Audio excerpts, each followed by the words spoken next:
하나님의 시선은 어디에 머물러 있을까요? 오늘 우리는 말씀을 통해서 하나님의 시선이 향하신 그곳에 우리의 시선이 향하게 되기를 주님의 이름으로 축복합니다.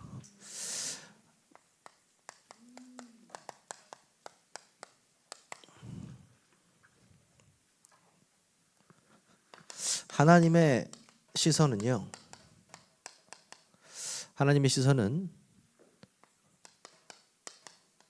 잃어버린 영혼에 있습니다. 그리고 하나님의 시선은 그 예비된 잃어버린 영혼을 만나게 할 전도자에게 있습니다. 그래서 사람들은 이 세상이 돌아가는 이유를 잘 모를 겁니다. 하지만 우리는 알고 있죠. 하나님께서 전도자를 중심으로 돌리고 계신다는 사실입니다. 그리고 그 전도자를 통해서 구원받을 자를 예비하고 계셨고 그 복음이 온 천하에 전파될 때 끝이 온다고 약속하셨습니다. 그래서 우리는 정확한 과거와 현재, 미래를 알고 있는 사람들이에요. 그걸 믿고 앞으로 나아가고 있습니다. 하나님의 시선이 있는 곳. 그러면요, 전도와 선교에 방향 맞췄다 이 말이 그냥 쉽게 들리는 말이 아니죠. 성경적 전도 운동.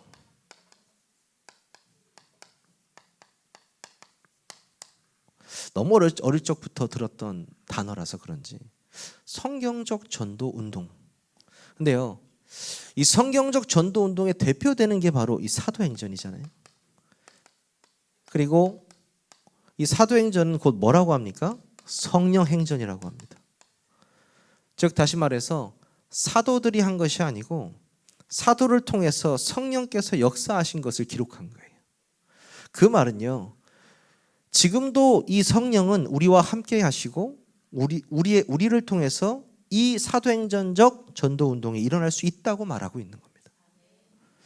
초대교회가 함께 모여서 오직 그리스도 하나님의 나라 성령의 충만함, 그걸 붙잡고 승천하시는 모습을 보고 오로지 함께 기도했는데 사도행전 2장에 바람과 같은 불과 같은 성령의 역사가 임했습니다. 우리는 성령 충만한 역사라고 하잖아요. 눈에 보이는 뭐 방언하고 이런 거는 두 번째고요. 성령께서 임해버렸다는 사실이에요. 그 이후에 일어난 일들이 어마어마하잖아요. 안전뱅이도 일어나고요. 3,000명 일어나고요. 5,000명도 일어나고요. 얼마 베드로의 또 첫 설교로부터 또 베드로가 유대인들에게 복음을 많이 전하잖아요. 또 집사도 세우고요. 또 바울이란 인물이 나타나고요. 스데반이 죽은 후에 그 바울이 로마까지 가는 그 여정, 그 사도행전적 전도 운동이 성경적 전도 운동이라면 그 안에 있는 모든 내용들이요, 방법이 아니고 성령의 인도라는 사실이에요. 그래서 그냥 메시지 속에서 캠프는 성령의 인도다 이렇게 간단하게 우리가 들을 수 있지만 진짜 성경을 읽어보니까 캠프는 성령의 인도가 맞아요. 말씀을 읽으면 읽을수록 이 전도운동과 캠프운동은요, 성령의 인도예요. 그래서 앞으로 우리 세계교회가 이 성경적 전도운동을 하기 위해서는 어떻게 해야 되냐? 말씀 따라가면 돼요. 말씀만 따라가야 되는데요, 하나님께서 우리 교회에 얼마나 기뻐하셨는지 우리 교회에 전도 캠프 운동을 일으키셨어요. 누가 하라고 해서 했다기보다는 너무나 자연스럽게 성전이 이전되고 우리가 당연히 전도자의 삶을 살아야 된다고 알고는 있었지만 구체적으로 우리가 무엇을 해야 되겠다라는 것이 없었을 때였거든요. 하나님께서 말씀을 통해서요, 전도 캠프의 문을 열어주셨어요. 전도 캠프는 진짜 빛을 비추는 건데 실제로 빛을 비추니까요, 희한한 일들이 일어나기 시작했지 않습니까? 근데요, 그 희한하게 일어났던 많은 일들이 조용히 또 지속되는 말씀 운동의 역사로 이어져야 되는데 그렇지 않을 때가 있더라고요. 그래서 하나님께서는요, 우리를 통해서 제자 운동하기를 원하신다. 그렇죠. 결국엔 제자를 찾는 운동이 캠프니까요. 캠프 운동을 통해서 빛이 비춰주면서 많은 사람들이 주께 돌아오는데 그 안에 하나님께서 예비된 제자가 있다라는 사실입니다. 그래서 이 제자를 찾기 위해서 우리가 앞으로 어떻게 되냐? 하나님의 시선이 어디 머무는가에 집중해야 되는 거죠. 우리가 왜 지금 40일 집중 기도를 하고 있습니까? 그 기도를 통해서요, 진짜 하나님의 가장 원하시는 여기에 집중하기 위해서예요. 그리고 기도를 통해서 이 운동이 일어나기 때문이에요. 기도가요, 이 운동의 키입니다. 초대교회가 계속해서 떡을 떼고 교제하고 기도하기를 힘썼거든요. 계속 모여서 기도했어요. 한 마음으로 모여서 기도했어요. 숨어서 기도했습니다. 그 기도가요, 그대로 다 사도행전적 응답으로 이어졌다는 거죠. 그래서 저는 기도하고 있습니다. 하나님께서 이 제자 운동은 결국 어떻게 되느냐? 전도 캠프를 통해서 일어났던 새신자들에게 정말 복음이 각인되어지고 5가지 기초가 확립되기 위한 말씀 운동에서 제자가 찾아지는 운동으로 이어지게 될 것입니다. 그러려면은요, 진짜 내가 아니고 그리스도가 사는 인생이 되면 하나님께서 계속해서 문을 열어줄 거라는 확신이 들어요. 확신이요. 예상이 아니고요. 확신이요. 왜냐하면 말씀이니까요. 그래서 정말 우리의 방향이 여기에 맞춰져 있다면 하나님은 우리를 통해서 전도자의 삶을 살게 하실 것입니다. 그러기 위해서는요, 우리가 해야 될 것이 있습니다. 무엇이냐? 바로 영적인 싸움입니다. 오늘 우리 본문에서도 함께 나누었죠. 영적인 싸움. 여러분, 싸움에서 중요한 게 있어요. 싸움은 목적이 있어야 돼요. 그렇죠? 왜 싸울까요? 보통 이익을 위해서 싸웁니다. 그렇죠? 싸울 때 전쟁을 하든 뭘 하든 이익을 위해서 싸워요. 어떨 때는 자신의 명예를 지키기 위해 싸울 때도 있어요. 어떨 때는요, 자신을 증명하기 위해 싸울 때도 있습니다. 세상은 다 그렇습니다. 근데 보통 이제 워낙 오래된 싸움들, 뭐 중동 전쟁 같은 경우에는 이제 지네들이 왜 싸우는지도 모르고 싸우고 있을 거예요. 너무 오래 싸우고 있어가지고. 근데요, 우리의 싸움은 그 싸움이 아니에요. 우리의 싸움은요, 혈과 육에 대한 싸움이 아니에요. 에베소서 6장 12절이죠. 우리의 싸움은 혈과 육에 대한 것이 아니에요. 옛날 성경엔 정사와 권세 이렇게 했는데, 통치자들과 권세자들과 이 어둠의 세상 주관자들과 하늘에 있는 악의 영들을 대함이라. 정확하게 얘기하고 있죠. 우리의 싸움이 이익을 위한 것도 아니고, 우리의 싸움이 명예를 위한 것도 아니고, 우리를 증명하기 위한 것도 아니에요. 우리의 싸움은요, 이미 하나님께서 사탄과의 싸움이라고 말씀하셨어요. 그러면요, 그 싸움에서 승리하면 어떻게 되느냐? 하나님의 영광 돌리는 거예요. 그래서 목적이 다릅니다. 우리의 싸움은. 그리고 우리의 싸움은요, 이 정도가 아니에요. 우리의 싸움은 살리는 싸움이에요. 싸움은 다 죽이잖아요. 싸움은 다 해를 입히잖아요. 그렇지 않아요. 우리의 싸움은 살리는 싸움이에요. 싸움을 싸우는데 살아나요. 나 개인이 살아나고 내 주위가 살아나고 현장이 살아나요. 그래서 우리가 진짜 이 하나님의 시선이 머무는 그곳에 전도운동이 일어나기 위해서는 반드시 영적 싸움에서 승리해야 됩니다. 에베소 6장 13절 뭐라고 하고 있습니까? 그러므로 하나님의 전신갑주를 입으라, 이렇게 말하고 있습니다. 악한 날에 너희가 능히 대적하고 모든 일을 행한 후에 서기 위함이다. 무슨 말입니까? 전신갑주라고 했는데요, 우리가 싸울 때 우리를 방어하잖아요. 그렇죠? 왜 방어해야 되느냐? 수많은 공격부터 우리를 보호하고 오히려 우리가 공격해서 승리하기 위해서. 그러면요, 하나님의 말씀에 영적인 싸움, 우리 군사로 비유했는데 왜 우리가 싸워야 되느냐?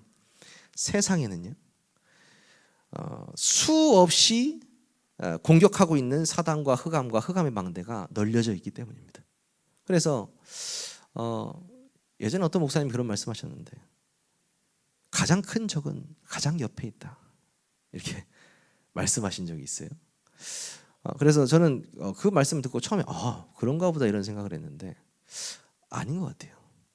가장 큰 적이라고 생각한 사람이 가장 큰 동역자예요. 이 말씀 여러분 이해되셨으면 좋겠습니다. 오늘 좀 이따 3번의 내용인데요. 내가 생각했던 가장 큰 걸림돌이라고 했던 사람이 오히려 나를 가장 성장시키는 사람이에요. 나한테 가장 큰 응답이 되는 사람이에요. 내 그릇을 깨고 또 깨주는 사람이에요. 그래서 그런 생각이 드는 거예요. 하나님께 내가 진짜 용기를 구할 때 하나님은 저에게 위험을 주시는 것 같아요. 오히려 제가 진짜 막 사명답에 대한 말씀도 맞지만 제가 진짜 뭔가 하나님께 받은 어떤 영감을 구할 때도 하나님은요 저에게 문제를 던져주시는 것 같아요. 반대로. 그럼 반대로 생각하면요 문제가 답이라는 말이잖아요. 그게 똑같은 얘기를 반대로 제가 한 거거든요. 근데 조금 달라지는 느낌이 있어요. 어떤 느낌이냐면 우리의 삶은요 해피하지만은 않잖아요. 근데 그 가운데서 내가 누구의 소리를 듣건 어떤 상황을 보건 하나님의 말씀과 메시지로 깨달을 수 있다 정도가 되면요 인생이 행복해요. 정말 행복해요. 그리고요 저는 그것을 어떻게 표현하냐면 영적인 해석이다 이렇게 생각하거든요. 정확한 해석이에요. 사람들은 육신적으로만 해석하고 그래서 기분 나쁘고 황당하고 이러지만 영적인 해석하는 사람들은 메시지를 찾아내거든요. 그 사람이 대표적인 사람이 다윗이잖아요. 너무 그릇이 달라. 그 그릇대로 응답하시거든요. 하나님이. 우리가 그 그릇을 준비하는 시간입니다. 그래서 에베소서 6장 13절에 보면 뭐라고 13절이 아니죠. 6장 16절에 보면 믿음의 방패라는 말이 나오죠. 믿음의 방패. 약한 자의 불화살을 소멸시킨다. 이 불화살을 뭔 의미냐면 불신앙의 수많은 말들을 얘기해요. 우리가 아침에 눈을 뜨고 뭐 TV 틀으시는 분들도 있고 여러 가지 있으시겠지만은 계속해서 말이라는 걸 들어요. 말이라는 걸. 그러면요 그 안에 나도 모르게 무의식적으로 수많은 불신앙들이 쌓이는 느낌이 있거든요. 그래서 제가 그런 거예요. 가장 가까이 있는 사람, 그 사람의 불신앙이 나를 무너뜨릴 수도 있다라는 거예요. 예전에 제 친한 친구가 있는데 성경만 읽는 친구가 있어요. 신학교에 와서 교수님 말씀을 안 들어. 아니 1교시가 시작했는데 책을 안 갖고 와요. 성경책만 봐. 그래서 한 번은 밥을 먹는데 이제 성경에 대한 이야기를 저에게 막 해주는 거죠. 막 해줘요. 그래서 처음에는 야, 너 성경 되게 많이 한다. 좋다. 막 이렇게 얘기를 했어요. 지금 공장에 있어요. 아니, 공장에 있는 게 나쁘다는 게 아니고 무슨 말이냐면 하나님의 말씀을요 살아있는 말씀으로 받지 못한 거예요. 제가 볼 땐 그랬어요. 이 말씀이 정말 살아있고 운동력이 있고 실제 이 말씀이 곧 하나님이라는 사실이 믿어져야 모든 게 귀하게 보이거든요. 메신저도 귀하게 보이고요. 교회도 귀하게 보이고요. 교수님도 귀하게 보이고요. 다 귀하게 보이는데 아이 성경 아닌 거 다 틀려 먹었어 라고 생각하고 성경을 보고 있으면 아무것도 안 보이는 맹인이 돼버리는 거예요. 유대인과 같이. 그걸 보면서 느끼는 거예요. 아, 우리가 어떤 해석을 해야 되냐? 복음적 해석을 해야 돼요. 예수가 십자가 지신 그 이유에 대한 그 정확한 언약을 가지고 해석해야 돼요. 그게 굉장히 중요합니다. 그래서요, 이 영적인 싸움을 싸워야 되는데 세상 사람들은요 틀린 싸움을 계속 싸우고 있습니다. 아까 앞에 말한 거 똑같죠. 틀린 싸움을 싸우면요 절대 살리는 싸움으로 갈 수 없습니다. 싸움 자체가 틀렸기 때문에. 그러면 우리는 어떻게 하면 승리할 수 있습니까? 오늘 말씀 속에 그 답을 내고 있습니다. 뭐라고 합니까? 진리의 투구다. 그리고 의의 흉배, 진리의 허리띠, 복음의 신발, 그렇죠? 믿음의 방패, 그리고 말씀의 검. 그럼 잘 보면요, 모든 여기 있는 것들이 다 하나로 통해져 있어요. 뭡니까? 예수 그리스도. 왠지 아세요? 진리가 뭡니까? 내가 곧 길이요, 진리요. 예수 그리스도예요.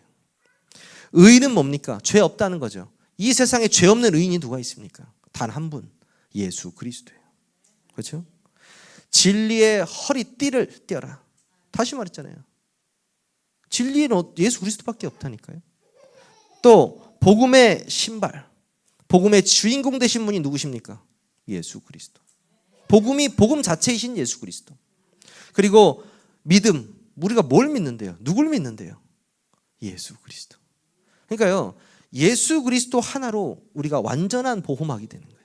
아무도 뚫을 수 없는 무장이 되는 거죠. 그리고 예수님께서 말씀하신 그 하나님의 말씀, 그 말씀이 완전히 흑암을 꺾어버리는 겁니다. 그래서 어떻게 싸웁니까? 여러분이요, 말씀을 굳게 붙잡으십시오. 그 말씀을 굳게 붙잡으시고요, 정말 기도하시면, 기도하시는 그 순간에 흑암의 나라가 무너질 줄 믿습니다.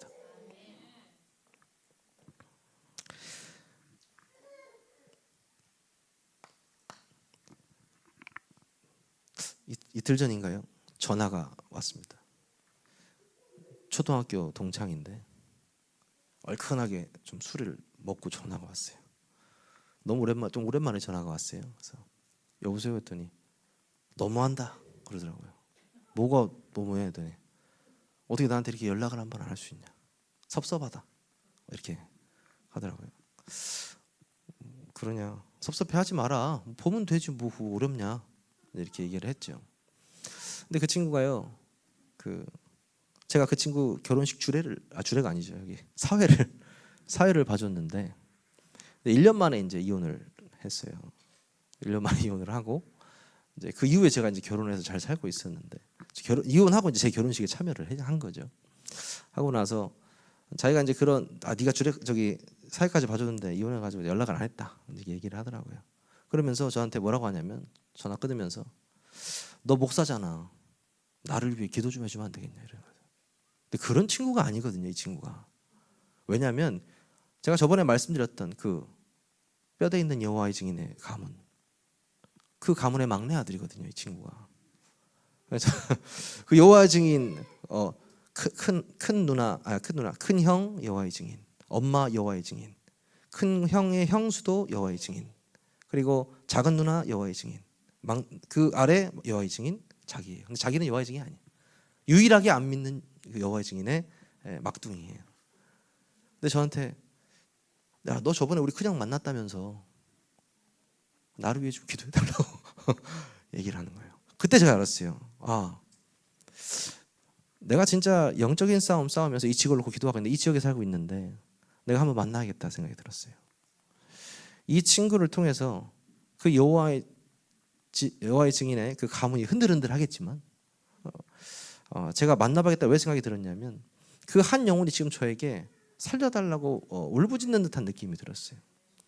전에는 그런 거 잘 몰랐거든요. 야, 술 처먹으면 빨리 자 이렇게 끝내버리는데, 그날따라 그 얘기를 듣는데 한번 만나봐야겠다 이런 마음을 주시더라고요. 왜 그런 걸 주시냐, 실제적으로 우리의 싸움이요, 살리는 싸움이기 때문에, 만나면 진짜 살리는 자가 되어야 되기 때문에 우리의 싸움은요 또한 믿음의 싸움입니다.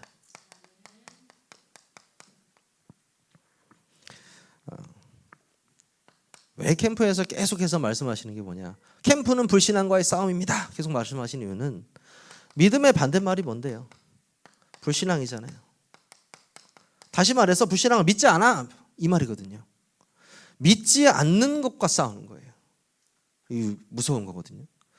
믿음의 싸움이라는 것은요, 나에게 안에 있는 진짜 이 불신앙과의 싸움인데, 믿음이 회복되는 순간 무슨 일이 일어나기 때문이냐, 말씀이 믿어진다, 흑암이 무너지기 때문에. 말씀이 믿어지면 우리가 정확한 성령의 인도를 받기 때문에, 말씀이 믿어지는 순간에 되어지는 성경적 전도 운동이 시작되기 때문에, 그래서 끊임없이 불신앙과의 싸움을 시작하는 거예요. 내 안에 조금이라도 남아있는 안 될 것이다, 진짜 마지막엔 안 될 것이다 라고 생각하고 있는 그 불신앙 무너지는 시간이 되시기를 주님의 이름으로 축원합니다. 왜 우리의 능력으로 생각하는지, 예수 그리스도의 능력이면 가능하잖아요. 여러분에게 진짜 믿어진다면요, 응답이 여러분에게 올 것입니다. 진짜로.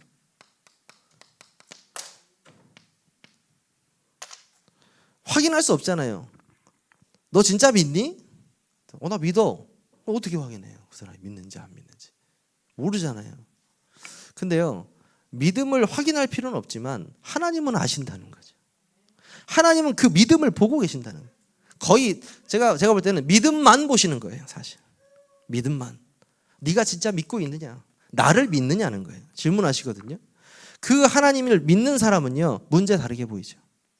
갈등 다르게 보고 위기 다르게 보일 수밖에 없어요. 왜? 진짜를 볼 수 있는 눈이 있기 때문에. 영적 사실을 볼 수 있는 눈을 갖고 있기 때문에. 믿음의 싸움 싸우셔야 됩니다. 저는 이 가장 큰 응답 중에 하나가 어떤 일을 만났을 때 이거를 항상 먼저 물어보게 되더라고요. 하나님의 계획. 저도 물어보게 돼요, 계속. 하나님의 계획이 무엇입니까? 이런 일이 생겼어. 하나님의 계획이 무엇이죠? 계속 물어보는 거죠. 기도할 때도 물어보고, 예배할 때도 물어보고, 말씀 들으면서 물어보고, 그럼요, 그때그때마다 답을 주세요. 내 마음속에 말씀을 통해서 정확한 답을 주세요. 그래서요, 자연스럽게 추월돼요. 하나님이 그 응답 주실 거라 확신합니다. 그래서 제가 어떤 우리 성도님한테도 말씀드렸는데, 최대한 나를 또 내 자녀를 말씀에 노출시키십시오. 이렇게 얘기했어요. 최대한. 일주일에 내내 세상에 노출돼 있는데, 그렇잖아요. 일주일에 한 번 예배 딱 드리는데 주일학교 예배 딱 한 번 드리고 아니면 대예배 예배 딱 드리고 집에 가버리면 사실 내 영적인 상태가 어떻냐고요. 그래서 내가 못하겠으면 최대한 예배 속에 나를 집어넣는 거예요. 그러면요, 억지로라도 빛이 비춰집니다. 그래서요, 하나님의 계획이 무엇인지 보이기 시작해요. 그게 정말 중요합니다. 말씀이 선포되었다면요, 된 것으로 믿으시길 바랍니다. 하나님의 말씀이 선포되었다. 그러면요, 말씀 성취에 대한 믿음.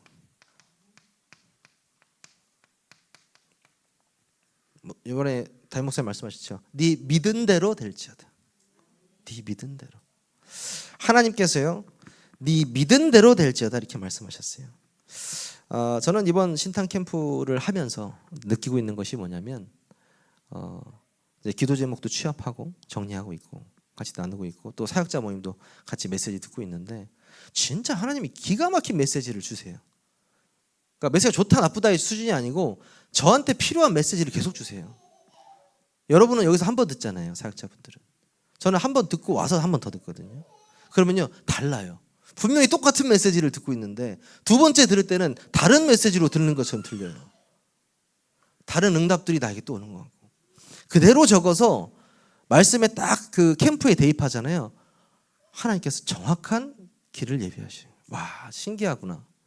말씀이 성취된다는 것이 전부라는 사실을 알게 되는 거죠.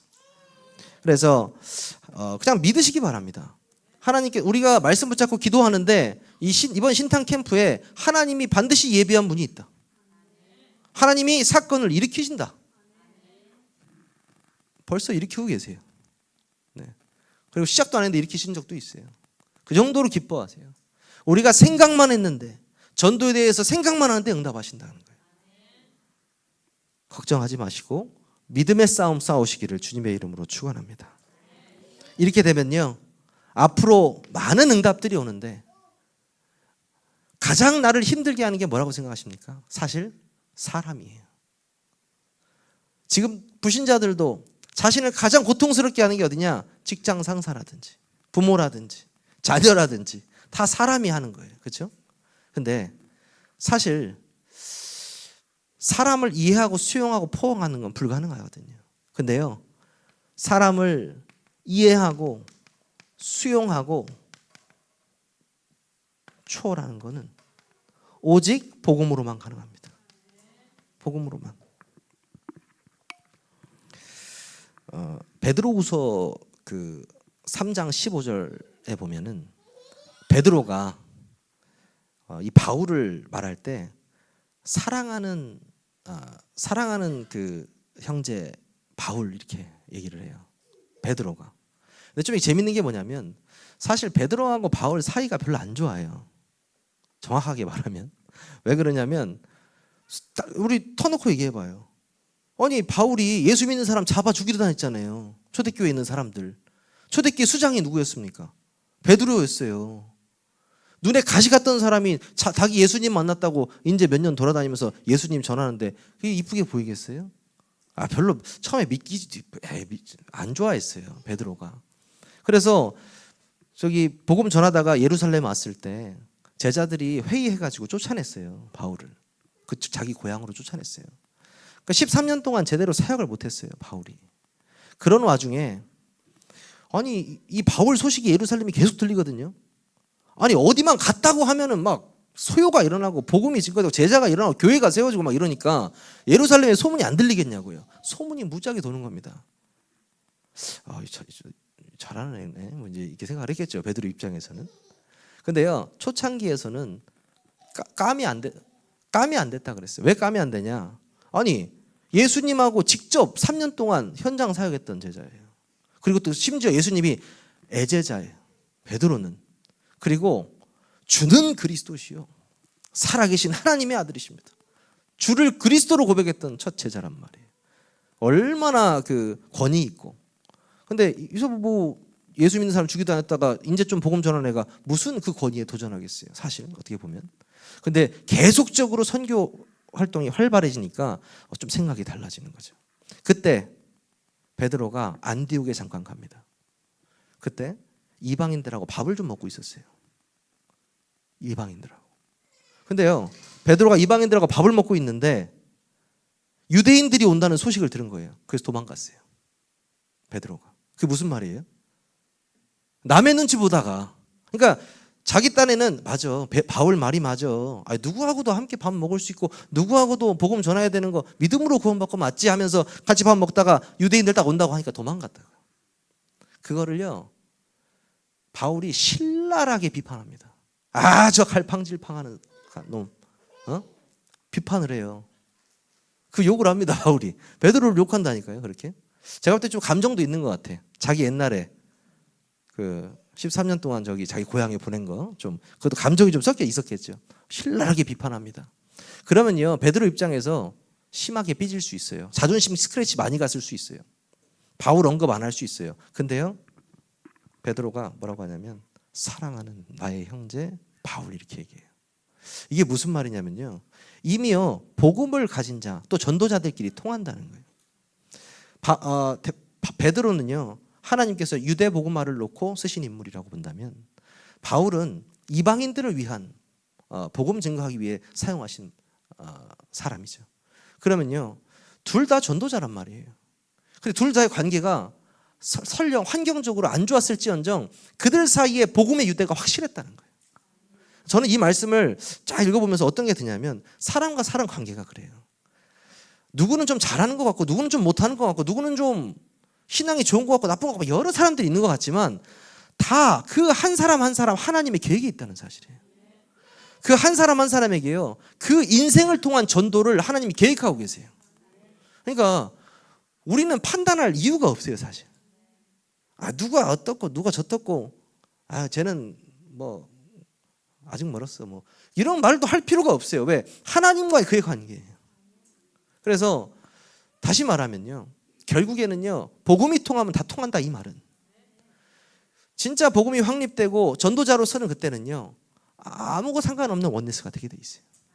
우리가 지금도 전도 하나를 놓고 원네스가 되는 것처럼 그 응답을 누리게 되는 거죠. 진짜 이해하고 수용하고 추월하는 것. 우리가 베드로와 바울을 통해서 알 수 있습니다. 베드로와 바울을 통해서. 그리고요 하나님의 시선이 나의 시선이 되어야 됩니다. 어떻게 이럴 수 있을까요? 하나님의 시선이 어디 있다고 말씀드렸죠? 잃어버린 영혼과 전도자에게 있다고 말씀드렸습니다. 그 잃어버린 영혼과 전도자에 있는 하나님의 시선이 나도 똑같이 아침에 일어나서 기도하고 찬양할 때 또 현장에 나갈 때 내 눈이 어디에 있느냐? 잃어버린 영혼에. 내 눈이 어디에 있느냐? 전도자에. 다시 말해서 제자죠. 이 두 가지를 놓치지 않는다면요, 여러분은 이해하고 수용하고 초월할 수밖에 없습니다. 왜? 우리의 진짜 목적이 하나님의 목적과 같기 때문에. 이해가 저절로 되어져요. 아, 이 사람 이 영적인 문제 창세기 3장부터 시작해서 불신자 6가지 상태에 빠져서 그대로 살아가고 있었구나. 정말 처참하게 살아가고 있었구나. 내가 이 사람을 도와주고 진짜 그리스도를 증거해야 되겠구나. 그 마음을 주신다는 거죠. 하나님의 시선. 그리고요, 결국에는 우리 어떻게 되느냐? 그 누구가 우리 교회에 와도 또 말씀 운동을 시작해도 하나님과 대면할 수 있는 시간을 만들어줘야 됩니다. 결국 이게 우리 사역자들의 일이고 성도의 일입니다. 왜냐면요, 처음에는 그럴 수 있다고 생각해요. 사람 보고 교회 다니고, 교회 와서 정치 활동하시고, 교회 와서 클럽 활동하시는 분도 있다고 생각합니다. 상관없습니다. 일단 와서요, 어떻게 왔든 상관없이 하나님과 대면할 수 있다면, 그러면 모든 게 축복으로 바뀌어버립니다. 결국에 내가 우리 담임 목사님 말씀 빌리자면 하나님과 1대1의 시간, 내가 하나님과 1대1로 대면할 수 있는 그 시간이 필요하다는 거죠. 저 사람은 왜 그럴까? 그 대면하는 시간이 없기 때문이에요. 저 상황은 왜 일어날까? 대면하지 않기 때문이에요. 상황 보고 사건 보고 사람 얘기하고. 이번에 화요 집회 가서 목사님 그 말씀하셨는데, 이 불신앙이 말이 쉽게 튀어나오는 게 아니라는 거죠. 전날에 하루 종일 불신앙해야 나올 수 있다는 거예요. 저는 뭘로 이해되느냐? 참, 이 목사가 이러면 안 되는데 술로 이해가 되더라고요. 전날에 술을 새벽까지 마시면요, 술 냄새가 다음 날 나게 돼 있어요. 진짜 그렇잖아요. 내가 계속 불신앙하고 있잖아요, 밤새. 그럼요, 불신앙 냄새가 나게 돼 있어요, 그 다음 날. 내가 다른 사람 욕을 계속 하다 보면요, 누군가 만나서 다른 사람 욕을 하고 있게 돼 있어요. 내가 깊은 말씀 묵상 속으로 들어가면요, 말씀이 전달되게 돼 있어요. 내가 그 어떤 상황에 상관없이 내가 기도와 전도에 집중하면요, 그게 전달되게 돼 있어요. 그래서 누군가를 위해서 기도해 주실 때 그 사람이 하나님과 대면할 수 있도록 기도해달라. 그걸 우리 뭐라고 하냐? 중보기도라고 합니다. 그 사람이 하나님과 대면할 수 있도록.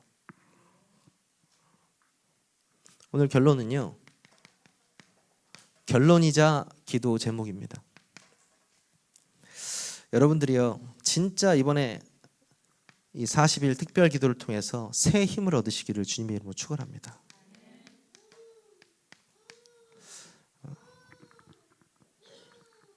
금식 기도도 아니고 우리는 밥 다 먹어가면서 하고 있습니다.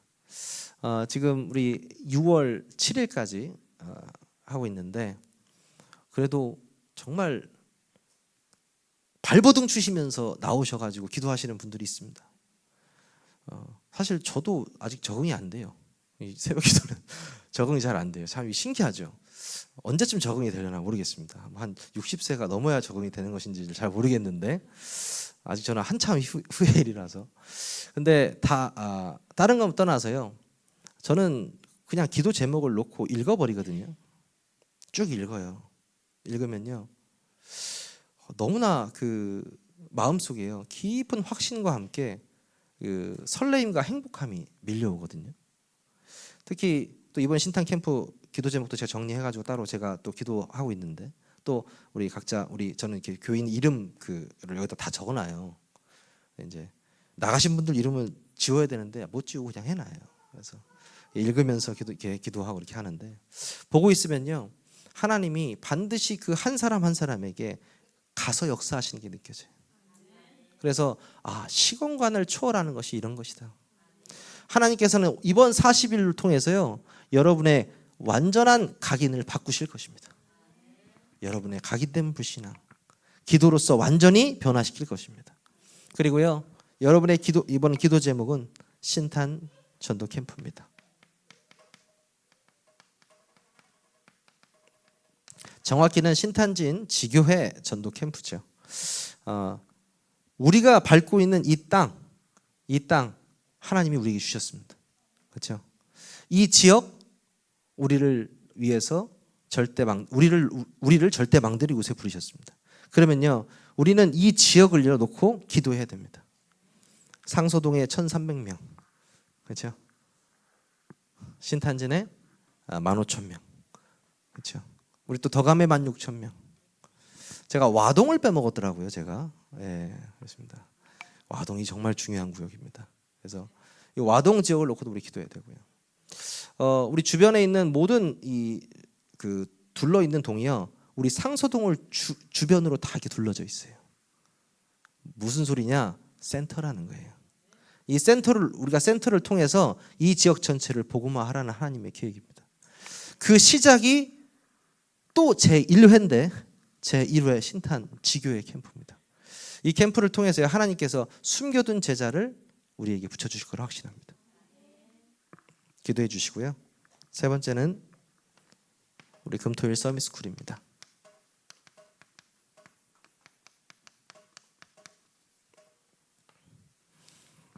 모든 교회가, 지금 우리 다락방 모든 교회가 이 금토일 시대를 놓고 기도하고 있고 실제로 다양하게 지금 시도하고 있고 말씀 따라서 움직이는 금토일 시대가 많이 있습니다. 그런데요, 제가 수많은 사람들하고 포럼해봐도 우리 교회처럼 잘 응답하는데 그렇게 많지 않다고 생각해요. 왜 그런 확신이 있느냐? 우리는 말씀 그대로 하려고 하거든요. 항상 그대로 하려고 하거든요. 그리고 편안해요. 우리 아이들이 오면요, 굉장히 편안합니다. 지역마다 좀 색깔이 달라요. 저렇게 하면 교회 애들 다 나가지 않을까 하는 교회들, 그런 생각, 특히 이제 대구나 이 경북 쪽에 보면은 스케줄을 보고 있으면 교인들 다 나갈 것 같은데 이런 생각을, 제가 그런 생각이 한 번씩 드는데, 스케줄 완전히 빡빡하거든요 거기는. 네, 그러면서도 할 거 다 하고.